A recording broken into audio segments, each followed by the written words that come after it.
नमस्कार, आपका स्वागत है। प्रिय विद्यार्थियों, कबीरदास जी की साखियों की व्याख्या करते हुए हम आगे बढ़े। आज कबीरदास जी की साखी भाग 8 में प्रिय विद्यार्थियों हम पर्चा को अंग की अंतिम 4 साखियों की व्याख्या यहाँ पर करेंगे। प्रिय विद्यार्थियों, जैसा कि मैंने कहा था, पर्चा से तात्पर्य पर्ची, परिचय। परिचय किसका? परमात्मा का। परमात्मा से जब साधक का साक्षात्कार होता है तो उसे कैसी अनुभूति होती है, उन्हीं की अभिव्यक्ति कबीरदास जी इन साखियों के माध्यम से कर रहे हैं।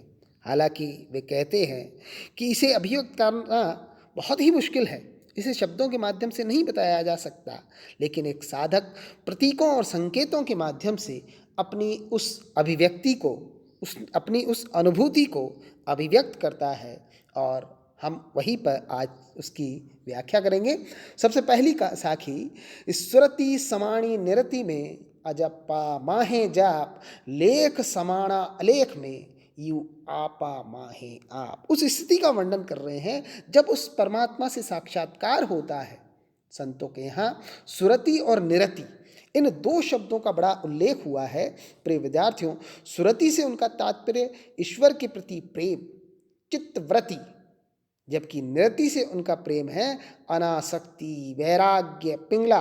विद्यार्थियों, सुरति जब इतनी पूर्ण हो जाती है कि परमात्मा के साथ जीवात्मा का संबंध या तादात्म्य रूप से हो जाता है, वही स्थिति निरति कहलाती है। जब ध्यान उस परमात्मा में, ध्यान की स्थिति हो गई सुरति, और जब वह परमात्मा में लीन हो जाए तो वह निरति हो जाती है साधारण शब्दों में। तो प्रिय विद्यार्थियों, सुरति निरति से ये तात्पर्य हुआ।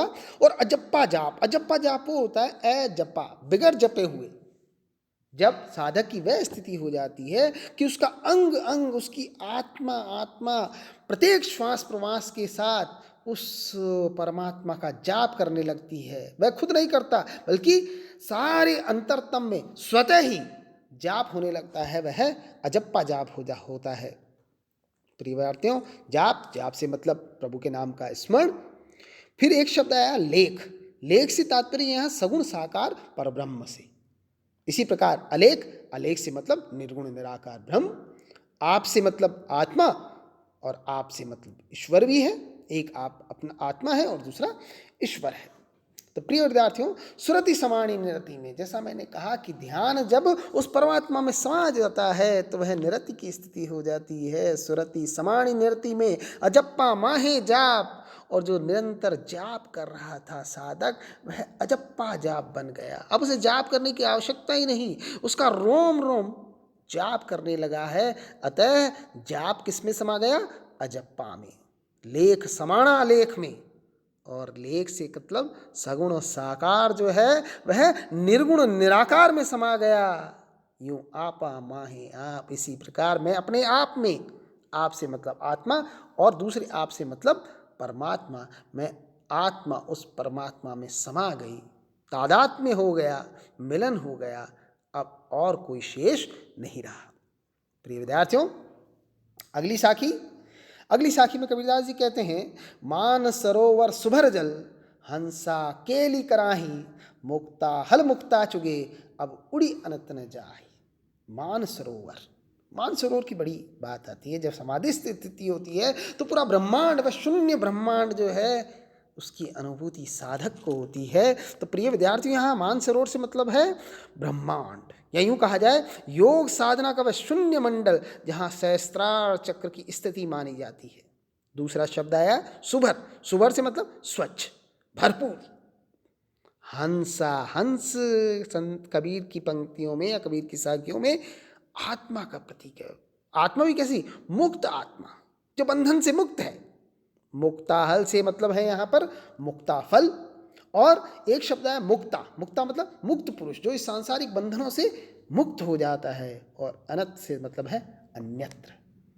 विद्यार्थियों अब उसकी व्याख्या करें तो मानसरोवर सुभर जल, कबीरदास जी कहते हैं कि उस ब्रह्मांड में, उस योग साधना का शून्य मंडल जहाँ की वे बात कर रहे हैं, वहाँ पर क्या है? सुभर जल, स्वच्छ और सुंदर जल है। इसलिए हंसा केली कराई, वहाँ पर जो हंस है, जो मुक्त आत्मा है, वह केली कर रही है, क्रीड़ा कर रही है उस स्वच्छ जल में। मुक्ता हल मुक्ता चुगे, और जो मुक्ता हल है, मुक्ति का जो फल है, वह कौन चुग रहे हैं? मुक्त आत्मा, मुक्त पुरुष की मुक्त आत्मा वह चुग रही है। अब उड़ी अनंत न जाए, जब उसे ये सारी चीजें मिल गई, योग साधना के माध्यम से उसे वह परब्रह्म का निवास मिल गया, तो अब आत्मा की कोई अभिलाषा ही नहीं रही, और अब वह यहाँ से उड़कर अनंत जाना नहीं चाहती। अनंत मतलब अन्यत्र वह जाना नहीं चाहती। तो विद्यार्थियों, अगली साखी की हम बात करें। गगन गर्जी अमृत चवे, कदली कमल प्रकाश, तहाँ कबीरा बंदगी के कोई निजदास। बड़ी सुंदर वर्णन कर रहे हैं। और जैसा मैंने कहा था कि उस योग साधना या शून्य मंडल में जहाँ सहस्त्रार चक्र की स्थिति मानी गई है, वही गगन है। गगन से तात्पर्य ब्रह्मांड, शून्य मंडल, जहाँ उस परम तत्व से साक्षात्कार होता है। क्योंकि परम तत्व भी, इन सभी संतों का जो परम तत्व है, वह क्या है? शून्य स्वरूप है, उसका कोई आकार नहीं है। अगला शब्द आया गर्जी। गर्जी मतलब अनहद नाद, वह नाद जो सुनाई न देता, वह अनहद नाद हो रहा है। अमृत से मतलब है यहाँ पर संजीवनी। चवे शब्द आया है, चवे से मतलब निस्सत्र हो रहा है, चू रहा है, टपक रहा है। कदली कमल प्रकाश आया है, कदली से मतलब मेरुदंड, और कमल जैसा मैंने कहा सहस्त्र दल कमल। बंदगी शब्द से आप जानते हैं उपासना में जो लीन व्यक्ति होता है, उसके लिए यहाँ पर कह रहे हैं। तो गगन गर्जी अमृत चबे, उस गगन मंडल में, शून्य मंडल में क्या हो रहा है? गर्जना हो रही है, अनंत नाद हो रहा है, और वहां से अमृत चू रहा है, टपक रहा है। गगन गर्जी अमृत चबरे, कदली कमल प्रकाश, और जो कदली है मतलब मेरुदंड, उस पर क्या है? कमल, सहस्त्र कमल का प्रकाश हो रहा है। जैसे मैंने कहा, साधना की स्थिति जिह्वा से शुरू होकर कंठ, हृदय, नाभि, और फिर ऊर्ध्वगमन करते हुए मेरुदंड को पार करते हुए सहस्त्रनाल कमल की ओर उसकी साधना, साधक की साधना आगे बढ़ती है। तो उस कदली में कमल का प्रकाश है, तहाँ कबीरा बंदगी। कबीरदास जी कहते हैं उस साधक की बंदगी तो वहाँ पर होती है, उस गगन मंडल के नीचे कदली कमल के हर कुंडली को पार करते हुए ऊपर उठता है, तो तहाँ कबीरा बंदगी। कबीरदास जी कहते हैं कि मेरी बंदगी तो उस समाधिस्थ अवस्था में होती है कि कोई निजात, अथवा कोई विशिष्ट जो साधक होता है वही उस स्थान पर पहुंच सकता है। हर कोई वहां पर पहुंच नहीं सकता, क्योंकि ये साधना बड़ी कठोर है। मेरे विद्यार्थियों, हम आगे बढ़े। अंतिम इसकी साखी, आकाशे मुखी औंधा कुआ, पाताले पनिहारी, ताका पानी को हंसा पीवे, बिरला आदि विचारी। फिर वापस आकाश की बात कही गई है।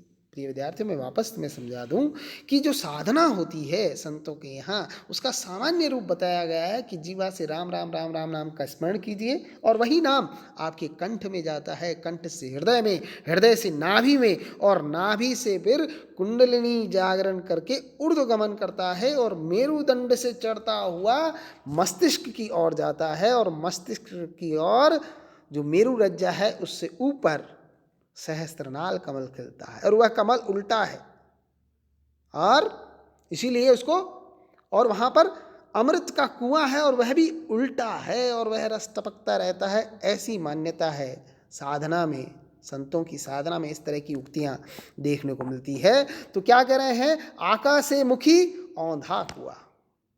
आकाश से मतलब ऊपर शून्य में, और मुखी औंधा, औंधा या नीचे की ओर मुंह वाला कुआं। और कुआं क्या है? सहस्त्रल कमल या ब्रह्मातल जिसे कहा जाता है। पाताले से मतलब है नीचे की ओर, मूलाधार जहाँ कुंडलिनी जागृत होती है।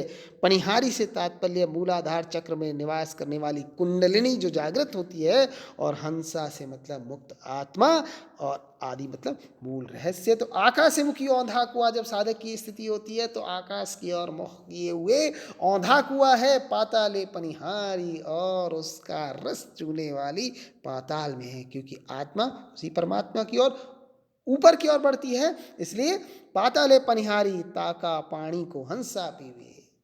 इसका पानी तो कोई मुक्त आत्मा हंस ही पी सकती है।